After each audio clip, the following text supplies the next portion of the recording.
Once upon a time in the wasteland. I'm Justin. What's that, Dune Lassie? You killed a guy for his nunchucks? I'm Sam, and this is Steel Dawn on Stinker Madness. What's that smell? I don't know about you, but I'm thirsty as fuck. Thirsty as fuck. Hey, look at me! Thrill me, If you come back in here, I'm gonna hit you with so many rights, you're gonna beg for a left. thrill me, Beg for a left. thrill me. Hey, look at me!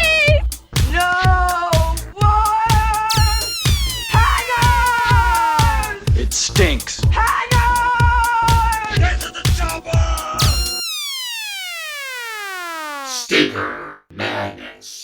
Hello and welcome to Stinker Madness, the podcast about bad movies for bad movie lovers by bad movie lovers. I'm your host, Justin. With me are always Sam and Jackie, except for Jackie's not here again because she's upstairs keeping our son entertained while I'm downstairs so I can say piss and shit. Sam, hello to you. How has things been going since you've been taking over the podcast?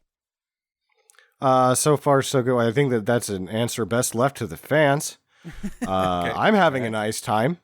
Yeah. You've got let's hear. You've had Zach. Who the fuck is Zach? Who the fuck is Zach? You last week you had Tyler on, if I believe. Yep. Tyler from college. Good dude. I liked the episode. I thought you guys had a good dynamic between the two of you, even though it was a little choppy with the content of the movie because it's such a weird movie pick. Like, does it stink? Does it not stink? Why are we here? Do I like it? Do I not like it? But I liked the episode last week. I thought you guys did a good job.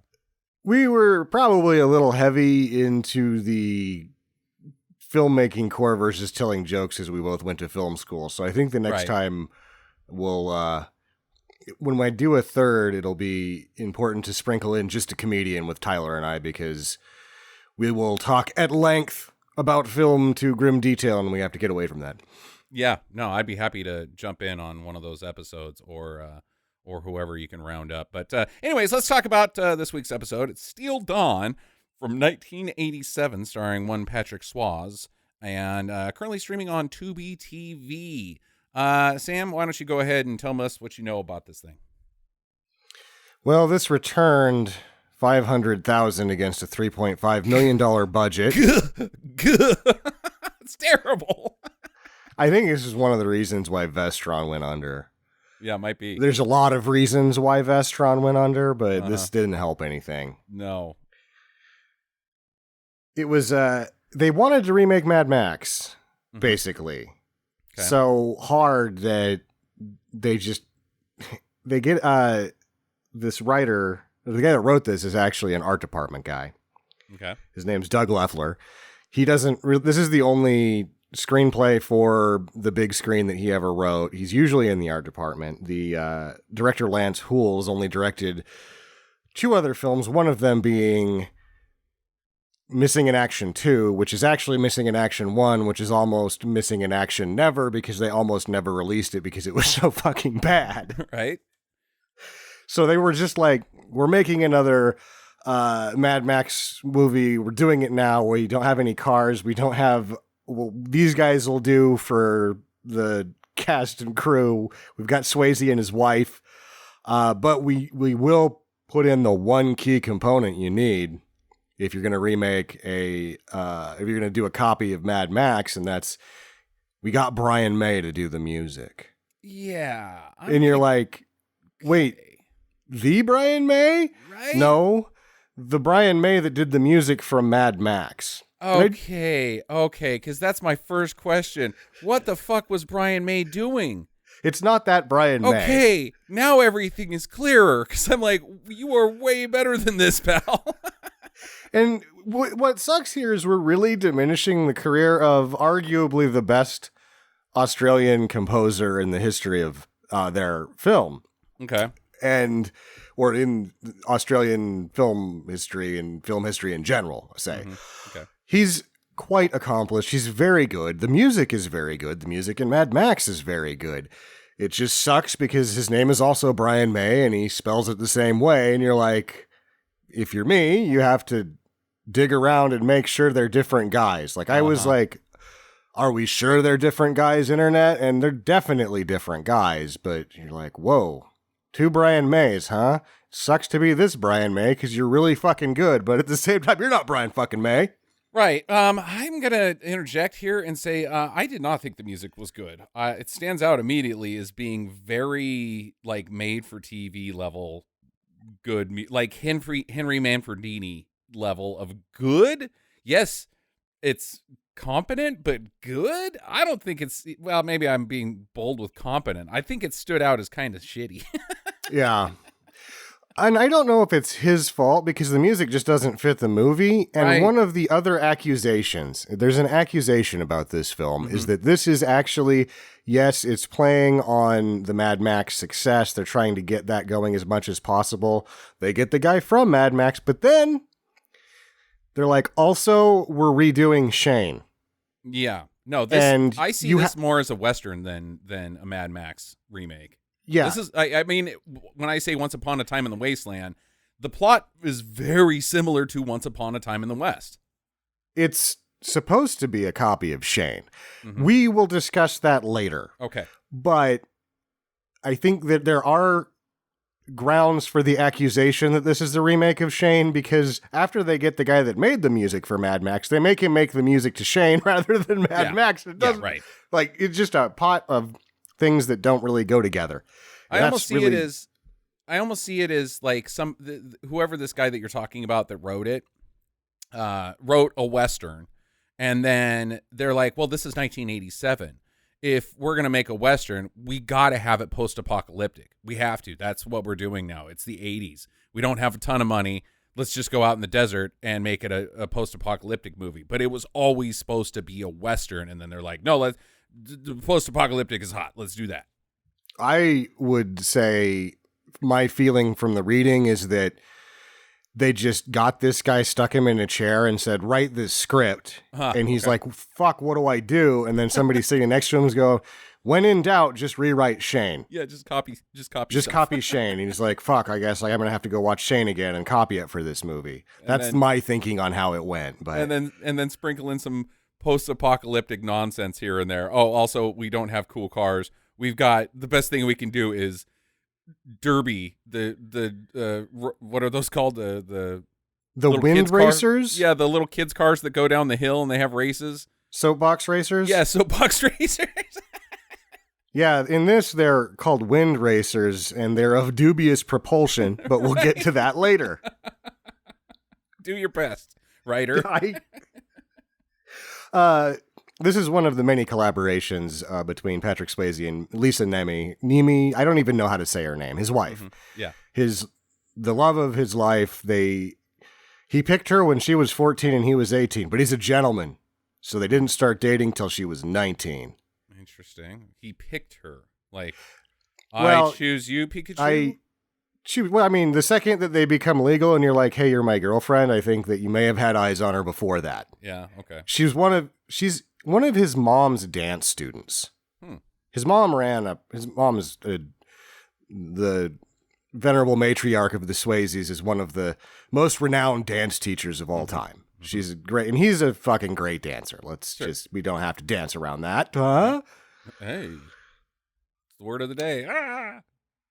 I have, in my life, avoided the movie Dirty Dancing as if it was a plague made from radioactive ninja poison. So I just don't know anything about it. Okay. What I do know is that I guess I didn't know this until now, had a hit song called She's Like the Wind. Man, how did you not know that? Because I've never watched Dirty Dancing because I've avoided it like a plague made of radioactive ninja poison. That soundtrack was wall to wall in the 80s. You could not escape it. 2 years of my life, I just ran through the earth with my hands over my ears going, me, can't hear it, can't see it, don't want to watch it, looks like shit. So I got none of it. When that was popular, that soundtrack was popular, I was listening to Zepp and the Police. Like, the Police and the Kinks were my jam right there.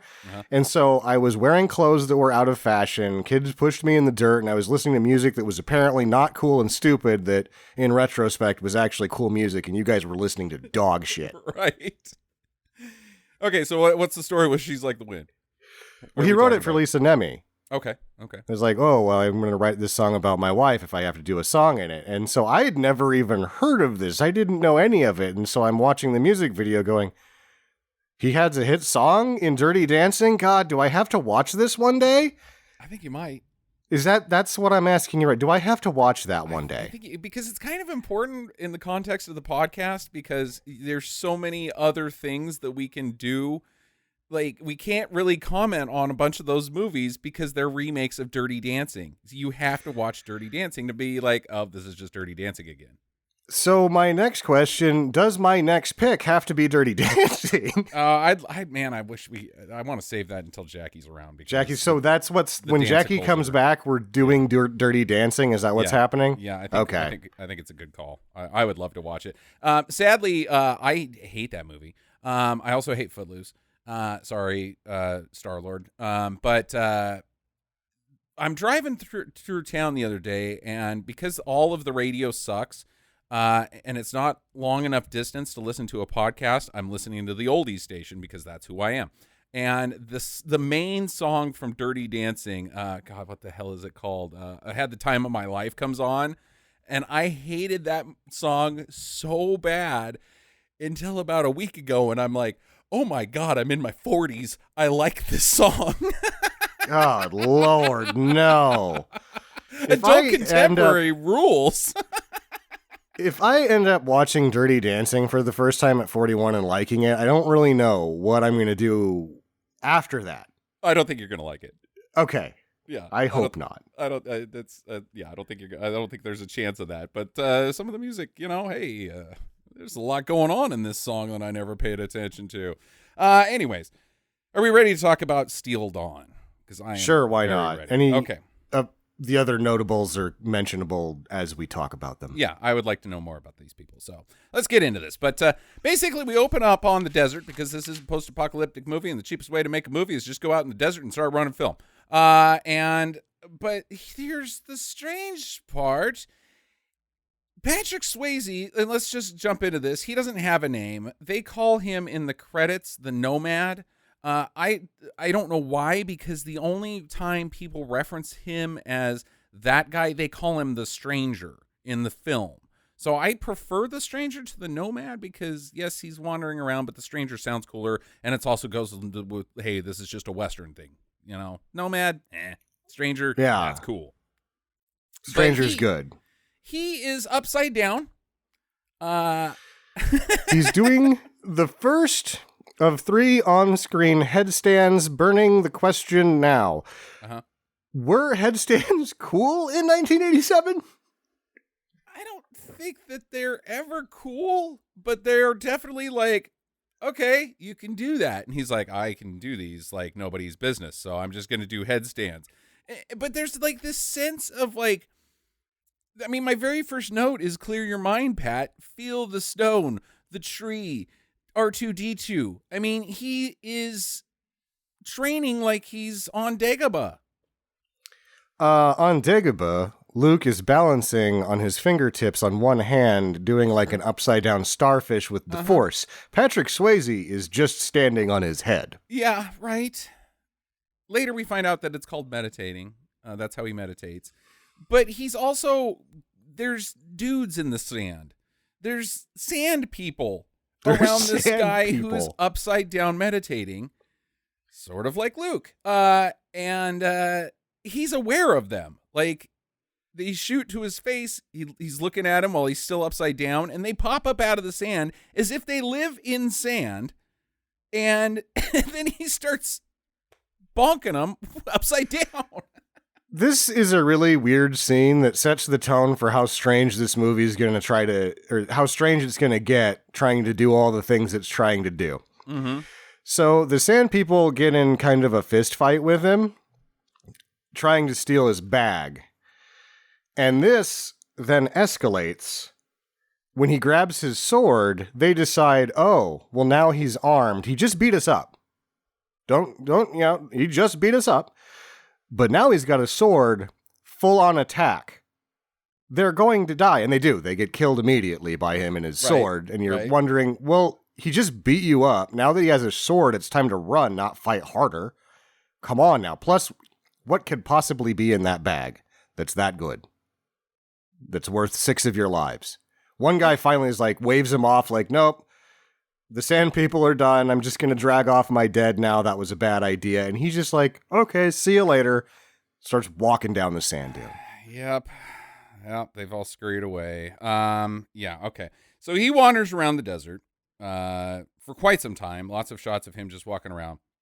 And then eventually another scaver is creeping up behind him. And he's about to get the jump on him, but it turns out, hey, they know each other. They're old buds. This is a routine with them. Like, gotcha. You should be watching out the eyes in your back of your head. Oh, you were. Hey, nice reaction, but I still kicked your ass. Yeah. They're wearing the same thing and they have matching swords. So you kind of know either everybody dresses like this and has this sword, or these guys know each other. Well, they do know each other, and their past is during the wars, which I'm assuming is what blew up the world and were in post-apocalyptic. They fought together. He was a commander. Maybe they were both commanders, and that's the sword you get when you're that rank. I guess that's only what we are to assume later. Also, if they're fighting with these swords, this is a great war that happened after the one that blew up the Earth. Yeah, that's a good point. So this is like 1,000 years after nuclear holocaust, I'm guessing. Yeah, I think you've got a good point, because there's no buildings, there's nothing left. There's nothing left. So this couldn't have been a very big war, because there's not very many people left, and you got to walk a long way to even find another guy. But later there's a line of dialogue that really makes everything a head scratcher, where they're like, everybody else leaves the wasteland. And then you go, if you can leave the wasteland, why the fuck wouldn't you? Why would you go to it in the first place? There's other stuff. Go there. Okay. All right. So they go to this bar together. They're like, oh, let's get some beers, bro. But the beer's poisoned. It's got makes you sleepy juice in it. There's a little bit of GHB in there. And they're jumped by a bunch of guys who are just hanging out in the beer barrels and behind the bar and in the floor. How long you guys been in there? They've been hiding there for quite a while. Weeks, because they're just waiting for 2 dudes to walk in exactly like this. I guess they're waiting for the older character who's played by John Fujioka, but because he has an appointment letter that's written in wingdings that we'll have to talk about later as well. So I think they've been laying in wait just for this guy. That's why they don't really fuck with Swayze. They paralyze him with the drink, and they kill his buddy, and they just fuck off after that. Yeah. In walks Show, our character Show that we learn later is named Show. I called him Boots and Hair at first. That's weird, because I have notes. Poison! ! Boots! ! Right. Hair! ! Boots and Hair. He walks in. I mean, we don't even see his face for a long time. We get that whole top secret joke where there's boots panning in and there's not connected to any legs. Usually the boot thing is to show how clean his boots are, or how nice they're, oh, this villain's really something. It's the boot shot with nothing really to speak of as far as the look of these boots. Right. Show ends up killing his mentor with a knee knife. He's got knee knives. That's how he does him in. Okay. And he steals the note. So let's just go ahead and talk about the note now. What did you want to save on that? I have to piece this together later. I mean, it seems, because there's another note that's going to show up that says that they're appointing a lawman, basically. I am to assume that this is the note, his end of the note. It is written in wingdings. Yes. So the writing also denotes that we're talking thousands of years after the apocalypse. Okay. Yeah, that's true. That's a good point. Okay. All right. So Pat gives him a very poorly thought out Viking funeral, because he's perched on what appear to be 1x2s. that are built in like a teepee shape that is going to instantly collapse when you burn it, and then that guy's body on fire is going to roll down a hill, and you're going to be like, God damn it. I wrote down exactly the same thing. It's like, you can't use an easel for a funeral pyre. It'll fall over. That guy's just going to roll down the hill, partly burnt. Like, hey, partly burnt guy, sorry about your funeral. That sucked pretty bad. And you can't just walk away. You gotta start over. You're picking up your grody friend. Yeah, this is the third time he tried it. Right. He keeps changing other variables except for the one that's working the worst, which is the easel portion. Uh-huh. And this last time he's like, all right, I know this easel's going to fall over, so I'm going to cover him in gasoline first. Maybe he'll burn fast enough then. There's a shot that they completely could have cut out where he initially lights the thing on fire, and the flammable, whatever they use to simulate a body to get it to burn, actually explodes. The guy's head explodes. Where his head would be is this pop. Like, whoa, guys, you should have cut that out. There's also another huge question mark here. This is so poor in its planning. Also, this is the only wood in the entire movie. Uh-huh. Everything else is made of metal. He could have made a metal stand. Like, he had to go out of his way to make the worst thing ever. And it's milled, too. It's not like he found some sticks. This is milled wood. Yeah, he had to walk 1,000 miles to a sawmill in the north. Home Depot. Oh, boy. Okay, so then he finds a railroad, what I think is a railroad, like the remnants of a railroad. It seems like railroad ties, and it's in a straight line, so I'm assuming it's a railroad. It's supposed to be, and it's like, oh, they made concrete railroad ties. Because those are just like those parking barricades lined up, like some old shitty ones. Yeah. So he follows that, and it takes him to more sand. Okay. It doesn't go to like a town or in a direction. It just, he ends up walking in more sand. Well, that was neat. He finds one of the bar guys who's been bitten by a snake. First, he finds the snake's back half, and then he finds the guy with the snake still attached to his leg. So you just walked around with venom pulsing through your body with the snake head still attached to your leg? Like, no wonder you died. In the future, desert snakes can fly. Uh-huh. They just like fly out of nowhere and stick to your side, and you're like, fuck, I'm gonna die, but I'm taking you with me, flying desert snake, and you cut its head off with your hand. Because it looked like he just pulled its head off, and the head stayed attached to him. Right, and he didn't pull the fangs out or nothing. He's just like, oh, I'll see if I can make it to someplace safe with the snake still in. You don't want to pull it out because then you don't know what kind of snake venom it is, I guess. If you pull the snake off, it could fly around and bite you again. The whole scene starts weird because like Patrick Swayze walks up and like picks up this like headless snake. He's like, hey, somebody left the best part of a snake here. Right. What? I thought he was going to eat it or something. Like, nope. So he sees that, and so he keeps going. He's got a trail, I guess, or evidence of I don't know what. But then he's walking along, and a pooch starts following him. And I'm just going to go ahead and throw Fallout 4 under the bus here and say, hey, this is dog meat. They completely got dog meat from this movie. There's no question. So dog meat is now in this movie. And so they're pals now, I guess. And they get to this place called, is it Meridian? Yeah, Meridian seems to be the center of the wasteland. Yeah. Like, I guess there's other stuff. There's still forests and trees and cities, other places. Yep. But we're still holding out the Wastelander dream. And the only place that's left is in the goddamn middle of this godforsaken desert. Yeah, the Meridian Valley. Yeah. It's not like a town, it's a region. But he gets to this purification farm that I think his mentor was going to, right? This is where he was trying to get to. Yeah, he gets to a moisture farm where there's a kid building a racer. Yep. Okay. Oh, man. What a mashup this thing is.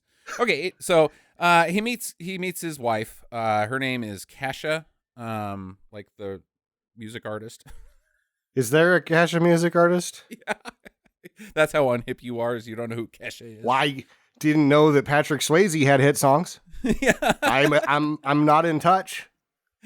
Kesha's S is spelled like a dollar symbol. Maybe Patrick Swayze would have had a whole different career if he changed his S to a dollar symbol. Yeah, it's like, and then it's CA $ dash, like she's getting humped. Okay, all right. So she lets him in, and she's like, "Hey, you're here for the work. Cool, we'll take you on. You've got room and board and food. And what are your qualifications?" He's like, "I know nothing about moisture farming." She's like, "That'll do. Come on in." But then he leaves the dog outside. The dog seems to just do whatever it wants. There's like a point, having seen this 3 times now, I'll just burn the question now. Is this his dog? Like his... This is his dog meat. This is just like, they've been actually wandering the desert together for about 5 years, and they have a partnership, but the dog kind of does what it wants to do. Oh, so when we first meet Dog Meat, this isn't the first time he's met Dog Meat. He's just like, "Oh, there you are." There's no way. They know each other. They're friends. Yeah, okay. That's an interesting theory. But they do have some sort of relationship, because Dog Meat doesn't just fuck off. The stranger tells Dog Meat to stay. He does a hand gesture at the top of the hill before he goes down. So Dog Meat's like, "Okay, why can't I come to the farm? It seems cool. I have to sleep on rocks?" Yeah, his job is to come get the sways if anything goes down. If people are going to come. Like, People do come, and the dog doesn't show up until the end of the movie. He tries to help when he gets trapped in a door. That's at the end of the movie. I know. I have a note at some point where I call the dog Dune Lassie. Dune Lassie, I like that too. Yeah. But Dune Lassie doesn't really help. There is a point we'll get to that Dune Lassie does help so much that you're like, oh. I'm just like, maybe the dog is thirsty. It seems kind of like a dick move to be like, "Stay, you can't come into the place where there's food and water." He doesn't know if they eat dogs there. Yeah, I guess that's true. Okay, so he goes down in there. We meet Tark, played by Brian James. I love Tark. At first, he gives him a little grief, like, "Hey, you're coming in here, but I'm the boss. I'm the tough guy. I've got the Hulk Hogan mustache and the slight hairdo going on, so clearly I'm the heavy around here. You do what I say." Okay. Also, I'm kind of in love with Kesha, but shh, don't tell anybody. It's a secret. She's my secret crush. I'm in love with her, but she doesn't want me because I get fucking wasted and fall over a lot. Puked on her one time. So the stranger gets to work. A letter arrives from the city. It's written on like really fancy gray silk, I guess. It looks like it's just that rigid gloss laminate. Like, it's very nice because it's laminated. It also arrives via messenger that is the Wasteland ambulance, I guess. Right? Because he's a doctor, but he's dropping off her mail, and he has a cart that men push that is ridiculous. It's insane. Like, who are you? And they're friendly to him. Like, clearly those men are slaves. And they're like, "Oh, hey, Doc, how you doing? We going to meet up at the gathering later?" And he's like, "Oh, of course." Like, and like, he's a cosmopolitan as well.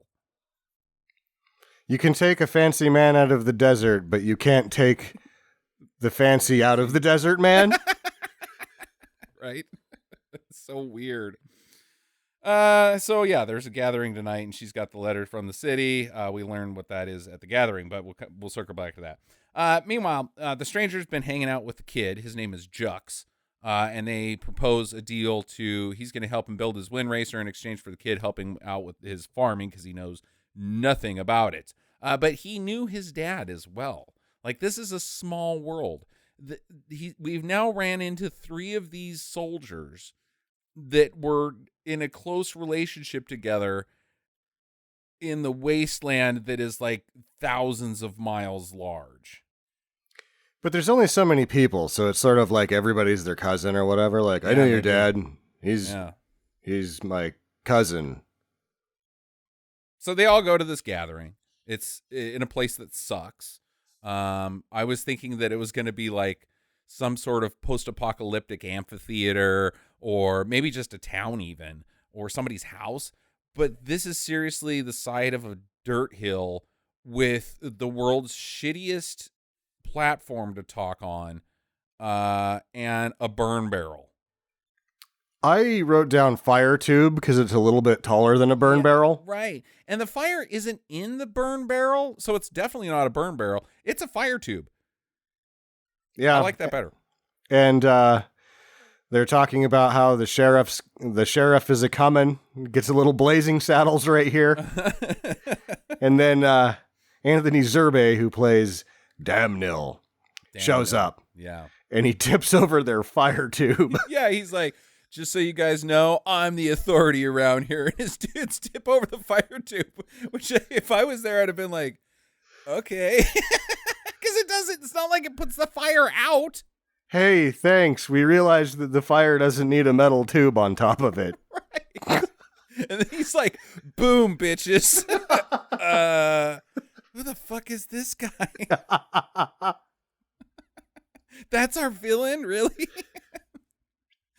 I also noticed, I don't know if you caught this, but it's outside in a dirt area, and when Kesha walks up, she's next to the platform where you go to speak. There's no microphone, and she says, "I have an important announcement," and then walks up, and as soon as she gets to the top of the platform and starts speaking, it adds reverb, like post reverb. There's no way she's not speaking into a microphone. There's not a PA system. They're not inside. They can't hear her at all, but suddenly she's got power voice and reverb. So they've got the technology to broadcast wirelessly. That little platform has some wavy metal on it that is an amplifier, I guess. It's so weird. All right. Yeah, so the next day they go to town to get a water pump, and the Damnil's men show up. These nerds, these tough guys, right? They're supposed to be tough, but they're all pretty dorky. One looks like he would fit easily in like Bill and Ted, and Arnold Vosloo's there. Yeah, Arnold Vosloo shows up, and you're like, what? How about that? There's a lot there. I guess the guy that wrote this was in the art department on The Mummy, too. So there's a reunification there. Yeah. And then the show, Christopher Neame and Anthony Zerbe are both in License to Kill. There's connections abound on this film. Huh, how about that? So they see Kesha's wagon, and they're like, "We're gonna steal that wagon." And they all pile on to Tark, and he's doing a pretty good job. But then he's getting overwhelmed, and Kesha shows up and bonks a guy, and now she's getting beat up. The kid gets kicked in the chest, and so finally, I don't know what the fuck the stranger was doing, because it seems like he's out freelancing in town. Then he shows up late and whips the hell out of all these guys. He's looking at butts. Yeah, I think he was looking at butts. The Kasha, she finds a gigantic turkey leg and tries to whack a guy with it. And you're like, what the fuck did that come off of? Now it's dirty. Right. There was like 1,000 rusty metal things to hit that guy with it, and you hit him with the only food in town. With food. All right, so they go home, and they're like, wow, who is this guy? Let's rummage through his stuff. And they find his sword, and they're like, well, is he a soldier, or did he steal this? I don't know. Let's keep it for safekeeping, even though it's his. We'll just hang on to it. She gives the first hint that he's a commander right here, because she's like, my husband had the same sword. And he's like, maybe he stole it. And she gives him the look like, if he stole it, then he killed a guy who was a commander. Right. Maybe don't fuck with him. Don't take his stuff. He probably is going to be pissed. Outside, is it in the morning after they take his sword that the boy Jux is like, you have to teach me how to fight, Shane. And he's like, well, I will, but first you have to learn to stand on your head. Yeah, it's very important. And then he gives a tutorial on how to stand on your head, Right. which was why I was curious if standing on your head was awesome briefly. Hey, because kids, you can try this at home. Yeah, they spend a lot of time on it. They do it a lot, and they show you exactly how to stand on your head. Well, this is before YouTube, Sam, so you got to sneak in tutorials where you can. Here's how to stand on your head, kids. Wouldn't you want to teach us how to make a solar still? No. Standing on your head. That's what you're going to need to do to survive in the desert. All right, so that night, the stranger wakes up to see robbers again. So the dog is not doing anything to be like, bark, bark, people are coming. He's not on sentry duty, dude. He's just not allowed to come into the camp. It's a dick move. He's found a softish rock to chew on. Yeah. Get out of here, you mongrel. You can't come in here with your filthy flea-bitten body. You're covered in, you literally say in this movie you haven't bathed in months. Who's the dirty animal here? Yeah. All right, so there's robbers coming in. He goes and beats the crap out of them, then ties them up, and just goes back to bed. Doesn't tell anybody, hey, there's some dudes tied up. We don't even know what happened to these dudes. They get tied up. He goes back to bed. She peeks on him, and she's like, oh, my gosh. He just whipped their asses and then just went back to sleep. What an amazing man. What do we do with these guys? Yeah. And Brian James is there, and he's like, I would have done that if I wasn't so shit-faced. Because he's drunk as fuck. I could do that. You could beat up guys and tie them up and then go back to bed. I could tie knots better than that when I'm not drunk. Yeah, so I think they ate these guys because they don't show up ever again.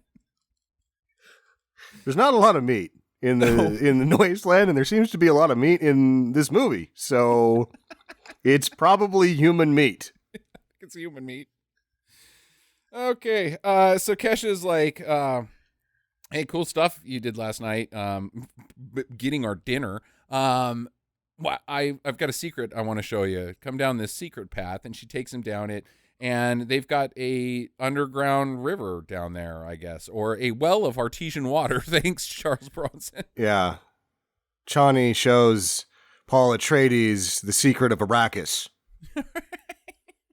That happened a few years before this. Pretty much the same scene. That too. So she's like, yeah, I'm going to take this purified water and I'm going to provide it to all the farms in the valley. I'm going to build an aqueduct and we're going to grow a city of farms. Step 1, bring water. Step 2, build city. Step 3, party? Yeah, she's like, it's a complete goddamn desert, but there's a tiny spring here. We could build a whole town. And he's like, shows her a map of LA and he goes, are you sure you want to do that? It's just Chinatown, Jake. Okay, so why is it? What's the deal with these goddamn water movies? Because this is in that front end of like the drought. No, Yeah. you live in a desert. We have to conserve the water. You shouldn't have moved here. That's all these Hollywood people are thinking in the back of their mind. Are we really thirsty? Like, what are we doing here? Why did we move here? The Hollywood producers are making like, we got to do these water movies because have you seen my water bill? Right. I use more than I'm supposed to and they charge me out the nose. So he celebrates by taking a bath in a very tiny tub. He doesn't fit.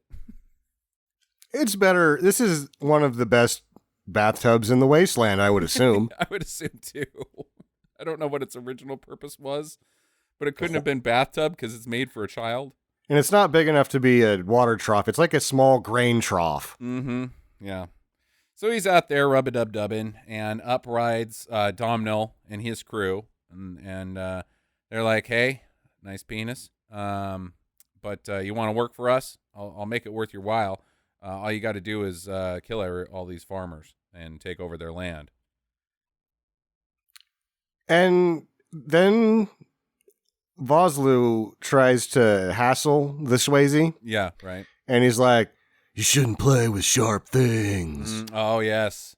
'Cause that's going to come back later. Yeah, and I like that the stranger steals Vosloo's spear without even moving hardly from his bathtub.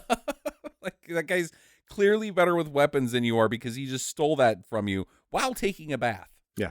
I could kill you while washing my balls. And I kind of like to kill people when I'm working on my balls. Let's do this. So some time goes by. We get a little bit of a montage. He's settling in. He's becoming more a part of the farm and the family. Tark is staring at him, being like, I want to be part of the family, but I'm just too drunk. And Kesha's starting to get the hornies for him. Oh, he's playing with my son. That makes me horny. Yeah. So she finds him one night outside and upside down, because he just goes for a long walk and goes upside down to hang out in the middle of the desert, not protecting the farm, just upside down, quite a ways away. Good choice, bad. The dog's Dune Lassie's out there chewing on rocks. Right. I mean, these are not the guys. So she's like, hey, how you doing? He's like, oh, I'm just hanging out upside down. What's up? The farm's sure doing good. He's like, yeah, I like our new windmill. I've been sleeping pretty soundly now that you're here, and I feel safe. Yeah, and the water tastes good. Yeah. She, like, this is a weird love scene because they're obviously going to bone, but usually they're like, oh, your hands are trembling, whatever, like Han Solo, right? Instead, she's like, you got the windmill going? Yep. The blades aren't on too tight, are they? No. Also, what does that mean? You should check the blade tightness by squeezing my breasts.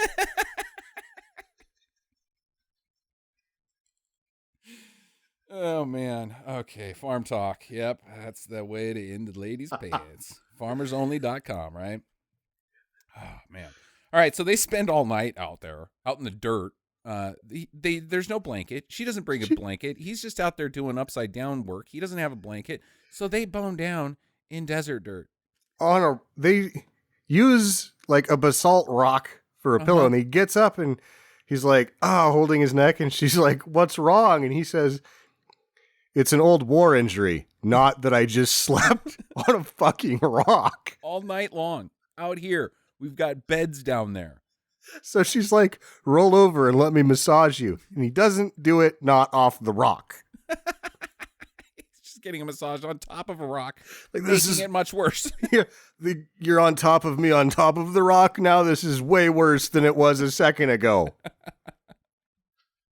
So they wander back, and they find that in the middle of the night, while they were boning down in the place they shouldn't have been boning down, the windmill has been destroyed by marauders, or likely Damnill's dudes. Like, if you guys had just stayed in camp and boned down, you probably could have prevented this. Like, why did you go out there? Doesn't make sense. Also, when the marauders that work for Damnill get back to Damnill, he's like, where's the pump that I told you to steal? And we're like, we fucking broke it. And he's like, why did you do that? There's a line of dialogue in the film previous to this to talk about how scarce the pumps are. And if you were going to go fuck up their day, you should also steal that pump because of their scarcity, you fucking idiots. Yeah, we pissed on their food. Oh, okay. So, where's our food? We don't have any. Okay, so you went in and tried to screw over somebody who is my enemy. I like that part. But then instead of stealing their food, causing them to starve, you pissed on their food, causing us to starve. You see the problem here, Gary. No, we did it perfect. They're food pissers. Piss food. I took pictures of the smashed up pump. Do you want to see them? There was 4 Polaroids left, Gary. And you took pictures of your shitty job with it? Yeah. One of them is just you giving Steve bunny ears. What the fuck are you guys doing? All these broken pump photos are out of focus. Is this your balls? Is this a dick pic? Those are Swayze's balls. Okay, so you found Patrick Swayze. You didn't kill him? You just took a picture of his balls? Yeah, he was out humping on a rock. So, I didn't want to bother him, but I got a picture of his balls. Everybody else was passed out face down. I think I'm going to move there. They like to party. God damn it. Carrie, Steve, you both suck. If you weren't my brothers. Okay. So stranger goes to Tark and he's like, "Hey, you want to go get some exercise tonight? We're going to go to Damnill's place and get revenge." No, not revenge. We're not here for revenge. We're just going to steal a valve. And Tark's like, "Yeah, okay. All right. Yeah. I wanted to kill, so we're going to kill 30 dudes, right? No, we're going to steal a valve." "Oh, okay. All right. Okay. So when we steal the valve, can I wear the entrails of all of our enemies like a cape?" "No, just stealing the valve, bud. Nope, that's just all we're doing, just stealing a valve." But, We'll rip them in half and bathe in their blood. no, I think we'll just steal the valve. All right. Can I kill Talk me into somebody? Somebody. You can kill it by stealing a valve. Is the valve sharp? No, it's a valve. They're known for being quite dull. I'm going home. All right, well, I'm coming along, but I'm bringing whiskey. All right, so they get in there. They sneak around for a while. They sneak around dudes. They end up in the ladies' room. It's like a ladies' meet room. It's This the is where the ladies meet go room. to change and have craft services for Damnill's people. I don't know what this room is that they're in. It's like the powder room. There's also meat in there. Right? And bread.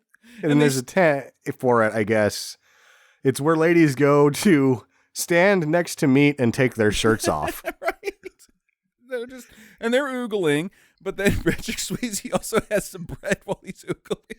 Yeah, I thought it was meat, but he stabbed, like Brian James is like, "Oh, titties." And Swayze's like, "Man, you don't even know how to look at titties right. I'm going to have some chicken when I look at these titties." All right. So they end up making it over towards the valve. They're blocked by this guy on this wagon when suddenly the stranger reveals that one of his weapons is a sling that he keeps in his shoe and throws a rock at this dude. And I love the shot where he gets bonked by the rock because it's like, ugh. Yeah, it barely hits him. It's not big enough to really do anything except make a guy go, "What the fuck?" Right. And he just goes down. And then Brian James looks at the Swayze and is like, "What sort of mystical magic is that?" And it's a fucking slingshot. You are full of secret weapons, aren't you? My God. You're amazing. He barely bonked that guy. You can see it in the shot. The rock is moving about 2 miles an hour. The guy goes, ugh. It's like, oh no. Rocked. He falls over dead. I love it. So they hijack this wagon. They get the valve. They put it on there. They hijack it or something. I don't know how the valve gets on there, but there's guys on the wagon now as well, and they're riding, and it's starting to get day, and they toss these guys off of there. Brian James is underneath the wagon. Yeah, I missed so how that happened. They go in to steal the valve, and they see that it's going to be really complicated to take apart. And they didn't bring anything that was good for like mechanical work. They only brought stuff to kill people with. And Brian James is like, "I told you my plan was better." And then they're like, "Well, what do we do now, Tark?" And he's like, "Fuck it. We're just going to take the whole pump assembly."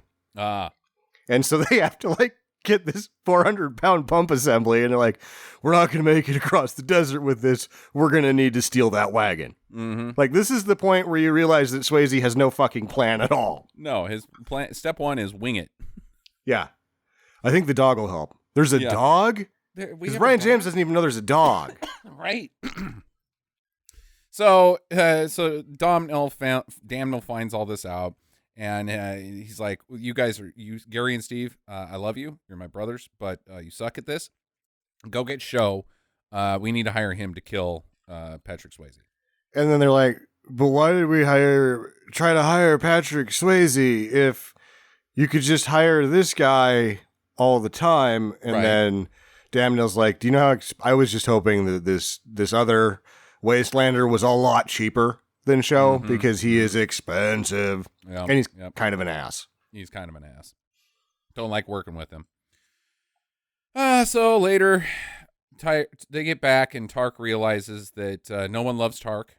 And then we get a long, prolonged sequence of what it's like to feel like Tark. His loneliness, his inside pain, his lack of confidence within himself, and his suffering ever since his mom passed away 6 years ago, and how he's never really connected to another human being ever since then. But he wants love. He wants to feel needed and important and connected to those around him. Why are we doing this with Tark? What is going on? And then he has a tantrum. They go outside, and then he splashes some water on Tark, and I guess that cleans him up, and he's like, "All right, I feel better." Yeah. Also, all in all, you don't make me want to puke. And that's their bonding moment. I like that when Tark throws his temper tantrum, he mostly just kicks his own ass. Like, he ends up tarring and feathering himself. Yeah, he does. Good job, Tark. You sure you want Tark around? Okay. All right. So now they're buds again. But right as they're reconnecting, the stranger spots Dan Mills' gang coming in. And Show is with them, and he introduces himself, and he goes, "I'm Show." And then Patrick Swayze says, "I'm Show you are." Show enough.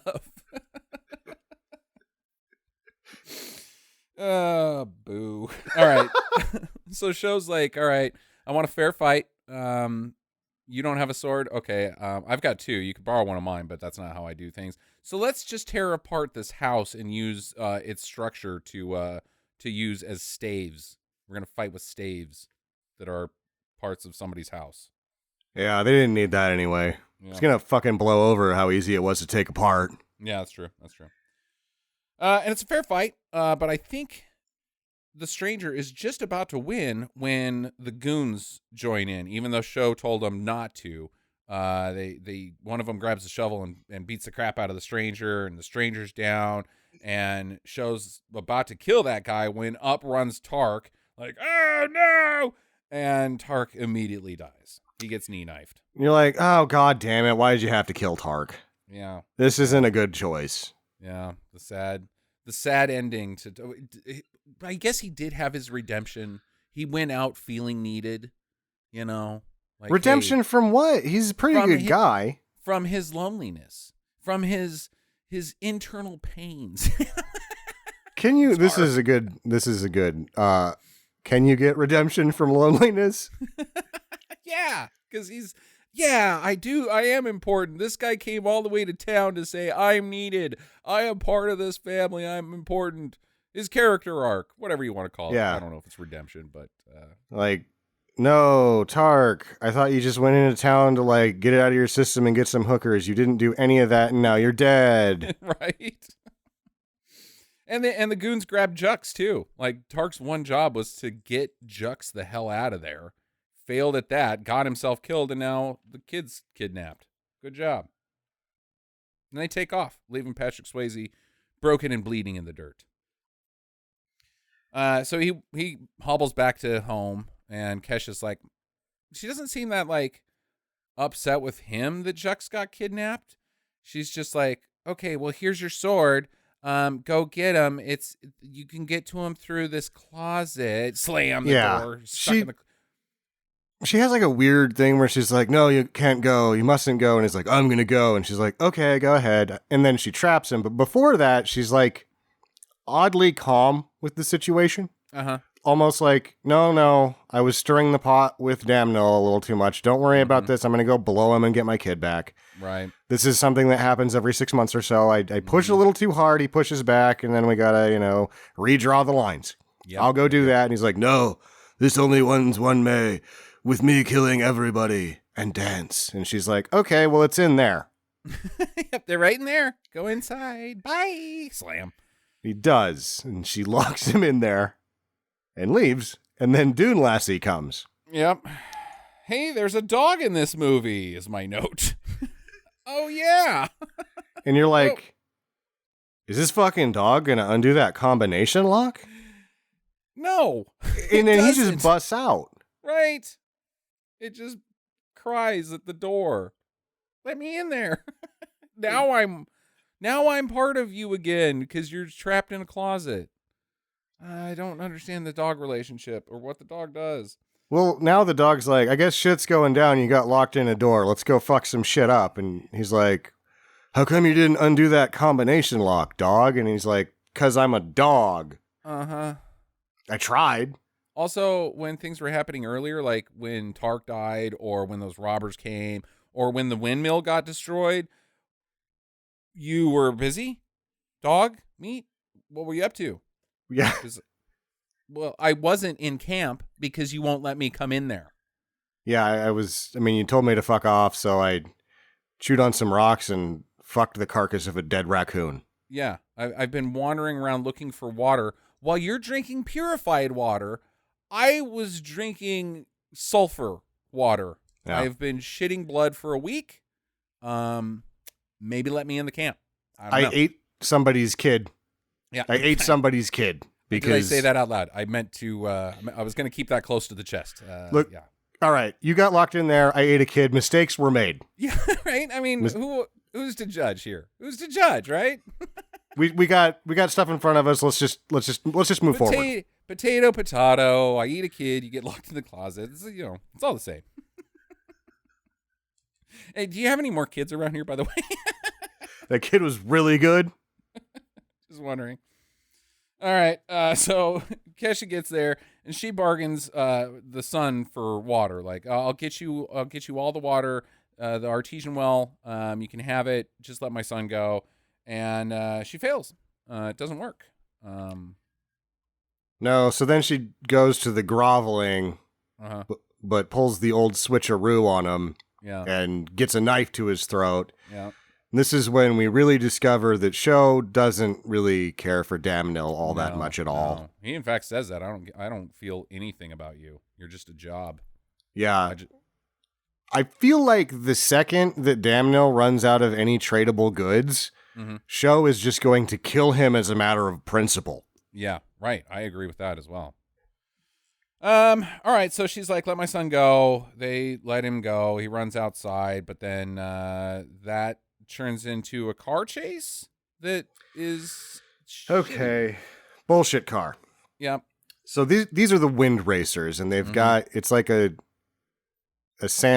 mini drag racer, sand dune, sand buggy, kind of, on bicycle wheels. Yeah. And they have blades instead of sails, they cut through the wind, but I guess they wobble and it goes forward. This is the dubious propulsion I was talking about. Yeah, I don't know how these work. And there's no electrics at all. There's a brake handle. That's the only controls. And lowerable spears. Yeah, right. Of course, it's got bladed wheels and all that. Yeah, lowerable spear. It's post-apocalyptic. But as far as the propulsion, I don't know. Because we see the blades used for steering. There is a part of the equation to this device that seems to be missing. Also, like, even if this was like we cut them some slack and say, okay, well, they're using the wind to steer and it blows them like a sailboat. At no point in this movie has it ever been discussed that it's really windy, like the power of the wind here, because we see the windmill, the blades are barely moving. Like, it's not a windy place. No, it's not very windy there. Not at all. This car probably weighs a lot. You got to have a lot of wind blowing when you're right there, and they don't. No, maybe there's like a team of cats underneath it. Oh, yeah. That's the propulsion. Mm-hmm. Mm-hmm. During they drive around, he ends up stealing one of the sand racers after a lot of bullshit. And then there's a sand racer chase Right. that is in fast motion and looks like hell. It does, which ends with my other intro to the show was Juck sucks at driving and running. Yeah, you get the whole, I have a note here where he gets in there and he pulls on the handles and he does the look, and I write down, it's working! Right. Because you're like, oh shit, he's going full Anakin Skywalker, but he drives it poorly and then tips it over. He tips it over, and then he runs away and trips. And trips. He Like, sucks at driving and running. Juck's Anakin Skywalker is a really fucking low bar. Right. It is a really low bar, and you shot under it by half of a mile. Oh my gosh. So Arnold Vosloo, he picks him up right as the stranger and Dogmeat are walking up. So there's two dudes there. One of them's Vosloo, one of them's this other dude. And the dog just tears ass after this other dude. Yeah. This is when we find out what Dune Lassie does. Right. Because after Swayze jousts Vosloo and rescues Jux, Dune Lassie comes back with nunchucks. And you're like, what's that, Dune Lassie? You killed a man and took his nunchucks? Right. Good girl. You're like, oh, fuck. This dog's the commander. I mean, the guy had nunchucks. Maybe he didn't know how to use them, but if you don't know how to use them, maybe don't carry nunchucks. So But seriously, I think you could try to use nunchucks against a dog pretty effectively if you know how to use nunchucks. Well, that's not true. In fact, I think I played out this scenario in my head exactly how it went down. Is if you know how to use nunchucks, you actually have to do that part where you twirl them around like a jackass. Right, yeah. And that's up high. And while he's doing it, he's like, yeah, hua, hua, hua, hua. And he's doing all that to like intimidate the dog, who immediately darts and rips his balls clean off. Then yeah. eats the man asshole first and takes his nunchucks. Did he eat all of him? I just ate the middle of him. Everything, all the squishy bits in between his legs and torso. Okay. It's just a snack. He's got other dudes to kill. Right. Meanwhile, during this whole sequence of ball eating, there's another car chase. You know, the stranger's chasing after Vosloo, and then they end up getting in like a chicken fight over the kid. Vosloo's clearly going to lose the chasing down the kid on in these cars. And then he dies in his own stupidity because the knife blades are down. He sees them and he just still drives right into Schwaz's car. Yeah. Impaling himself. He seems like he's a little antsy and he's overexcited for the joust. He's like, oh, fuck, I'm going to get to Sand Racer joust. Okay, rules of sand racer jousting. And he's like going through it in his head, like, okay, put my foot here, I do this. He never lowers the spear on his. Right? Step 1 got missed. He's worried about step 2 and 3, maybe. And Swayze's like, oh yeah, sand racer jousting. You just lower this spear and then jump off before the other spear hits you. Yep, pretty So Vosloo runs into the spear, overthinking it. And then Swayze walks up to him and says, I told you you shouldn't play with sharp things. Oh, man. And then So Vosloo cheesy. doesn't even get a chance to take that Ben Kingsley because he's like, it looks like there was probably something going on, but he's just looking up like, I'm very stabbed. Cut. God. All right, so Jux, the stranger, and Dogmeat walk back to Damnills. They don't take the car. It's still in fine working condition, but screw that. Let's walk. And so... The cats are tired. Yeah, right? All right, so then the stranger and Show, they bow and then fight. Man, it's a pretty elaborate fight. It goes on for quite some time.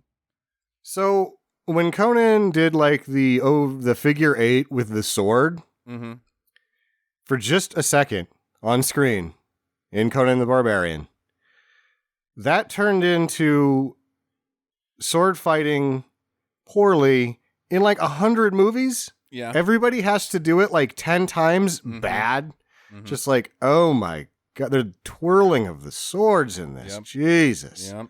They start the fight, and beyond the sword twirling, it seems like all of a sudden Show's a little worried because now that Swayze has his sword, which he's attached to his side blade up, and he stabbed himself to death when he fell down in the desert and never made it.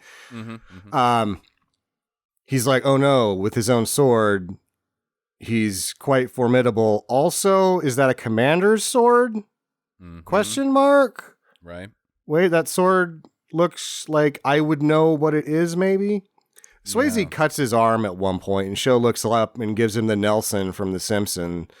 You made me bleed my own blood. Yeah. So he cuts the Swazi. Yeah, he knee knifes his leg. Yeah. Like right next to his groin. Like, that's a bad place to get knifed. He's femoral arteries right there. He's hobbled at best. Yeah. At worst, he's going to bleed out. Yeah, and then the stranger stabs Show right in the chest. Like, probably collapsed the lung. This is a very bad sword fight part because he reveals that the handle has a secret knife by taking the secret knife handle or the secret knife cover off and then stabs him with the short end of the sword. And all of that happening in the time span that it happens, you go, other end, this thing's over. Yeah, right. How do I use this thing? Stab him with the pointy end. Okay. So they're both pretty wounded. Damnell sends his goons down there. They're like, because I think that they knock. This fight is so destructive and all over the place that at one point I think they knock over a windmill. Yeah, like they do. Screwing over the farm. They knock over the windmill. Damnell's not upset that they knock over the windmill. He's upset that Steve did not actually attach the windmill to anything and that it just blew over.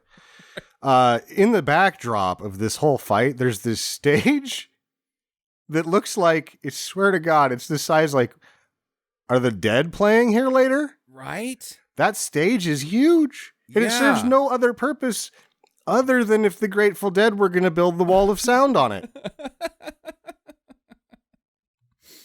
So Damnell's like, I've had enough of this. You goons go down there and just kill the stranger because I don't really care who does it. I just need somebody to do it. And then Show is like, I told you, if you came down here one more time and screwed up my fair fight, I will chop your fucking head off. And he does. It's awesome. Yeah, there's a lot of, these are men of their words. Vosloo shouldn't play with sharp things. Yep. And Show told him he was going to cut his fucking head off. Like I said, I will cut your fucking head off. I don't exaggerate. These are not idle threats. Get out of here. So the fight continues, keeps going. It finally ends with the stranger putting his sword through the tummy of Show.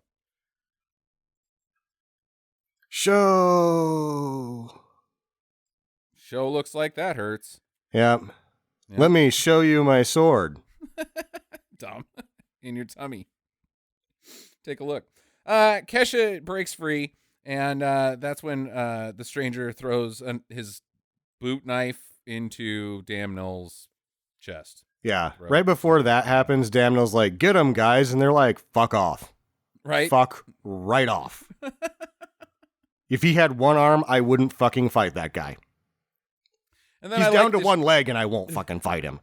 There's so many bodies and heads have come off and stuff that Jux finally runs up to greet his mom, but then he takes a look at the battle area and he's like, that is such an awesome part of this movie that he's like, oh my God, what the fuck? This is fucked up. Right. Hi, Mom. Hey, Mom. I love that shot. He's just, God damn.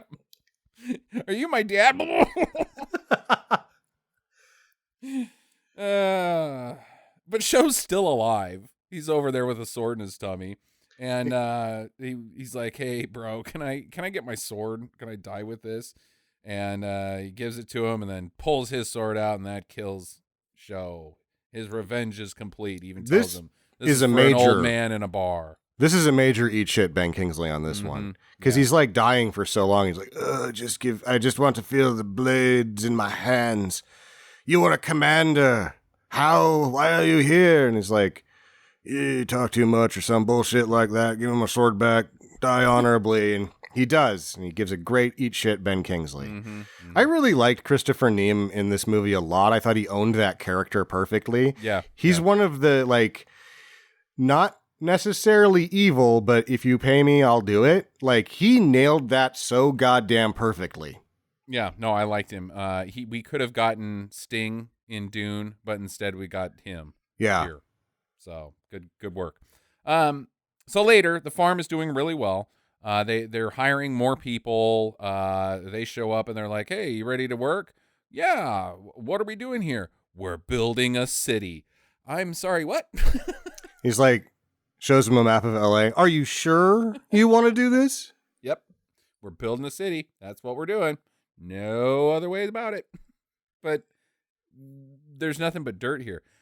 We're going to pour water on it. There's cities in nice places already. They talked about this in the movie before. Why don't you just go there? I guess there's better. There is greener grass on the other side of this desert. That's what I hear. No, we're going to make it. We're going to make a city. We're going to put water on this dirt, and then city. We're planting the seeds of a city. You plant concrete, and then you water it, and eventually buildings grow. Where's planning and zoning? We don't have that. So I'm going to show you the map of LA one more time, and I'm going to ask you, are you sure you want to do this? Well, you can't build a city without planting some seeds, Sam. So that's what we're doing. We're going to build an aqueduct, and we're going to put water on the dirt, and then the city's going to grow. That's how you farm a city. All right, so the stranger's leaving. He's packing up. He walks up to Kesha, and he's like, "Yeah, sorry, there's just not much more for me to do here." And she's like, "Raise my son, bone me, have dinner with us nightly. There's lots to do." "No, I've wrapped this thing up. Bye." This is going to lead me right in because I've got two questions left. This is one of the two big ones I didn't ask already. Why would he leave? Why would he leave? I don't know. Like, let's circle back to that here in a second because we're almost done. Because Jux runs after him, and the stranger says, "You don't want to be a soldier. You don't want to be like me. You don't want to be like your dad. You want to be like Jux." And Jux is like, "An idiot. Okay, cool. Yeah, I can do that." And then he promises to return one day, though. He's like, "Will you be back?" And he's like, "When the time is right, I will be there." Huh. Okay. Yeah. It's like Gunsmoke, I guess. He's Gunsmoke. Yeah. I guess. Yeah. So, okay. So why does he want to leave? Which is, I want to circle back to the beginning. Yeah. What the fuck is he doing? Where is he going in the first place? Right. Is he just wandering? Is he like Gunsmoke? Is John Fujioka that gets killed and his buddy earlier, is he like Gunsmoke? Are they rangers of the wasteland, but they're, the whatever authority of the city sort of has them out there ranging still? Yeah. And if that's the case, when his buddy gets killed, doesn't he end up having to take, like, isn't he honor bound to then become the sheriff of this land?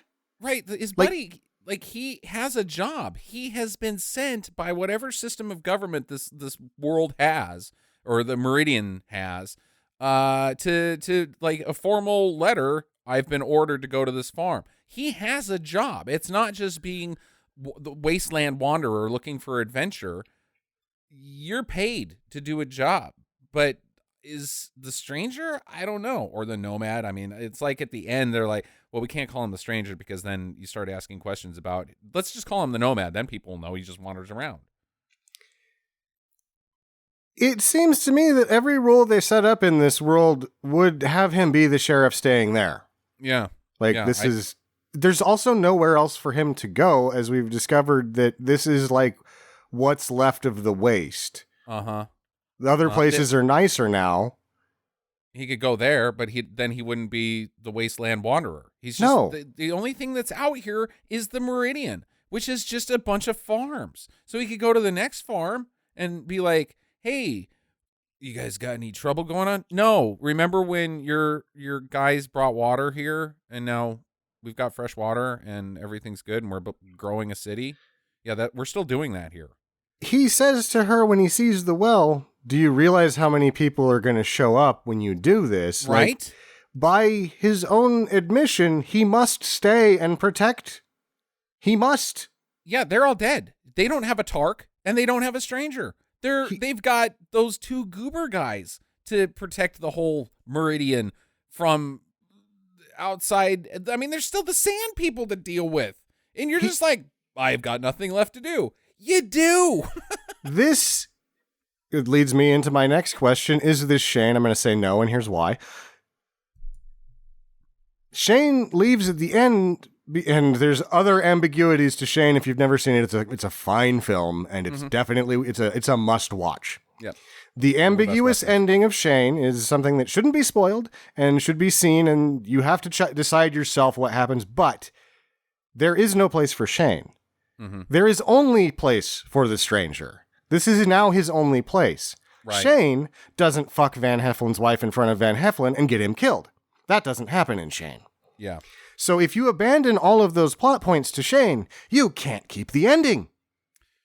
Right. Well, then let's just compare it to what I thought of the whole time was Once Upon a Time in the West. You've got, Jason Robards as Damnil.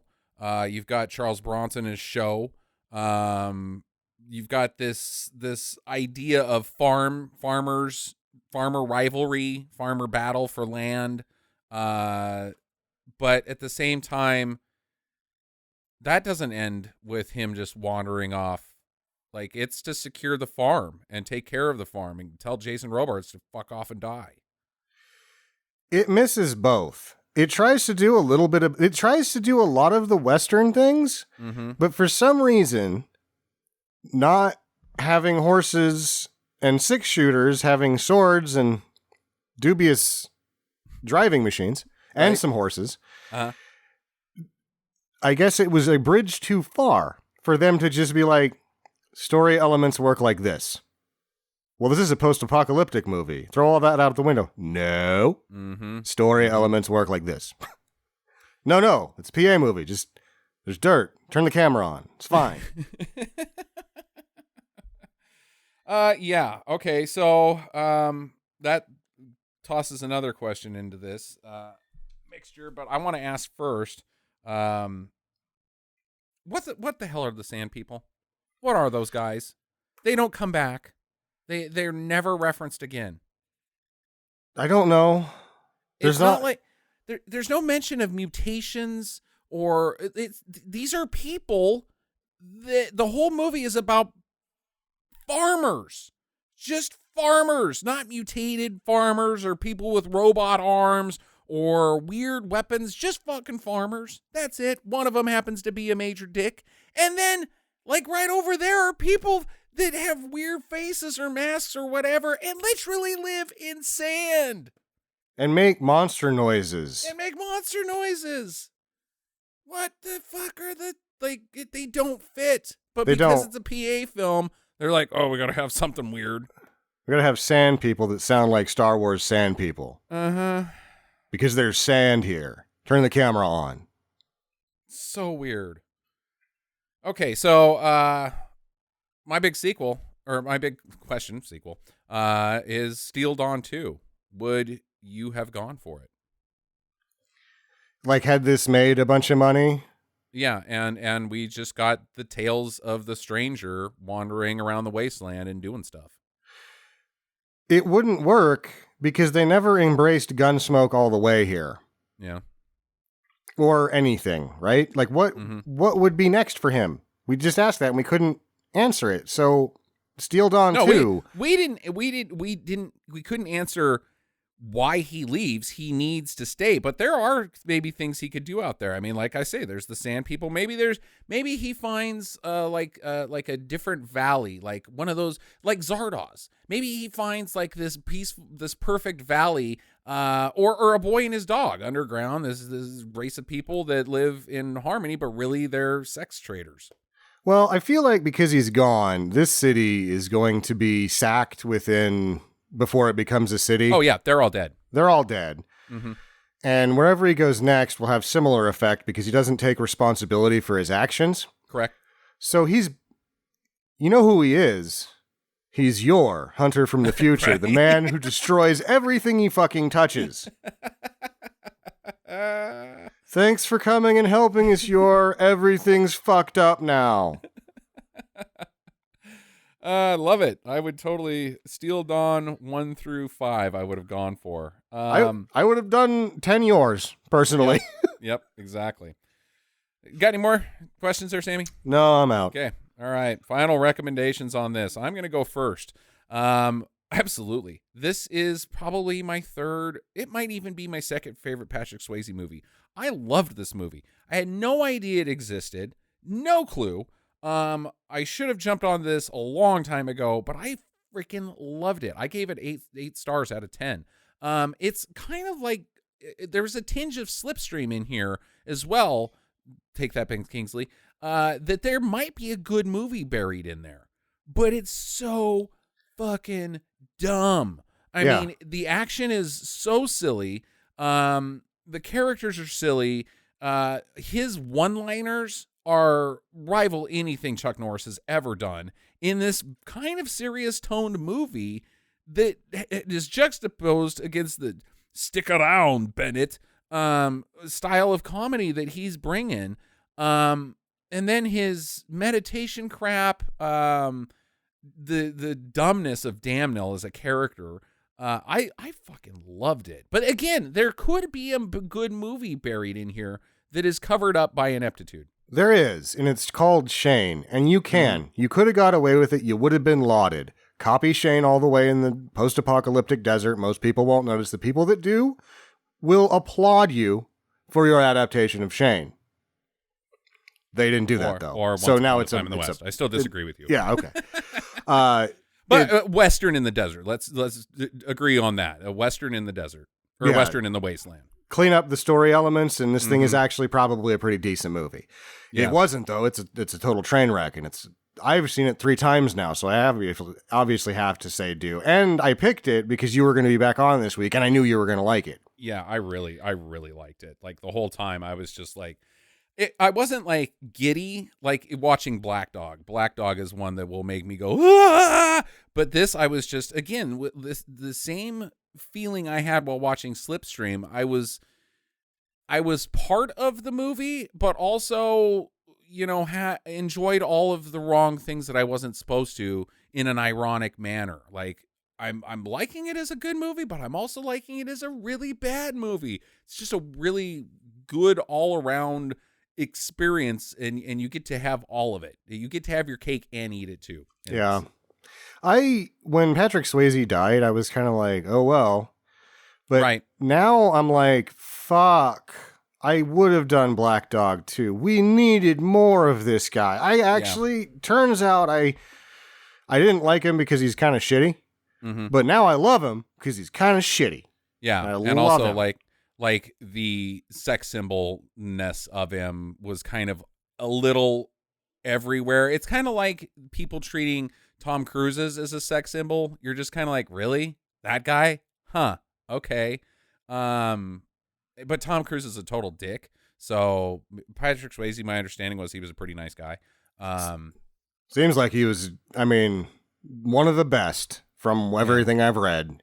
Also, Tom Cruise never looked like that with his shirt off. True.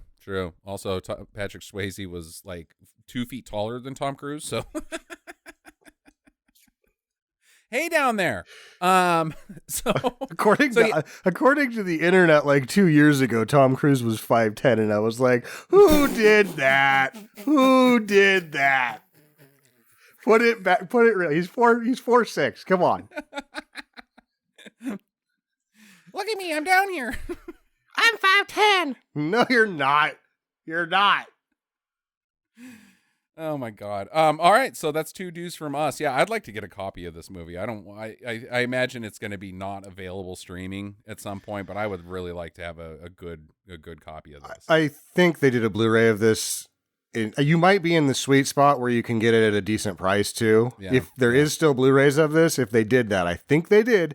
I would get a hold of one if you want one, because Blu-rays are this. They run them once, and they're not going to run them again until people really want them, and so the price on the fuckers just goes way up if it's out of its production run. Yeah. So, all right, Sam. You are back in charge next week. What have you got planned? Anything? I'm not sure who's going to be on next week. It might be Tucker. It might be Tyler, and then it'll probably be Tucker, and it'll be Tucker's pick at that point. Okay. All right. Well, I hope you guys have a great show. I want to thank everybody on Patreon who still supports us. If you want to keep us going and pay for our hosting fees, which is the primary use of that at this point, because podcast hosting, believe it or not, is kind of expensive. It's not like YouTube. I don't know why there's not a you here or a upod.com where you can just, sure, they do the commercials at the beginning and the end and all that, but you get free hosting. We don't have that in podcasting. You gotta pay for it, and it's like $300 every 2 years. It's kind of shitty. More expensive than having a business website. It's fucking dumb. Yeah. They're really putting the screws to us, and it's like, I guess because there's really not that many. There's a million podcasts, right? But if you were to look at how much podcast hosting there needs to be, they're like, yeah, we got to fucking charge you through the nose for this shit, I guess. So thank you to all of you that still do that. I've got a little listener feedback this week from Van Diver about last week's episode on Kroll. Van Diver says, I have liked Kroll since I was a child. I cannot remember when I first saw it, but I have seen it many times since I was 3, 4, or 5. And I love Ergo the Magnificent. Then again, shapeshifting is my boner-inducing superpower. I'd love anyone who shapeshifts.